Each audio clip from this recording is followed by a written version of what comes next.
আদম, এই যে ফেরেশতারা বসা, সালাম দাও। আদম বলেন না, আমি সালাম দিব কেন, আমারা দেয় না কেন? অনেক মুরব্বী আছে বলে আমি দিব কেন, তোরা আমারে দিবি। এরকম আছে না নাই? না, সালাম সবাই সবাইকে দিবেন।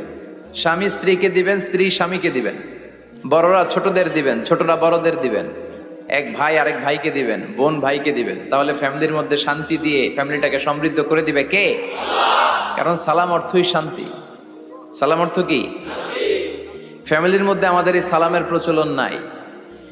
বিশ্বনবী সাল্লাল্লাহু আলাইহি ওয়াসাল্লাম স্ত্রীদেরকে আগে সালাম দিতেন, সাহাবাদেরকে আগে সালাম দিতেন। মা আয়েশা বলেন, এত বছর বিশ্বনবী সংসার করলাম, একদিনও আগে সালাম দিতে পারি নাই। সবসময় বিশ্বনবী আমাকে আগে সালাম দিয়ে দিতেন। তো সাইয়েদনা আদমকে সৃষ্টি করার পরে আল্লাহ বললেন, আদম সাল্লিম আলা উলাইকা নাফার, বুখারীর বর্ণনা, ফেরেশতাদের এই দলটাকে তুমি সালাম দাও।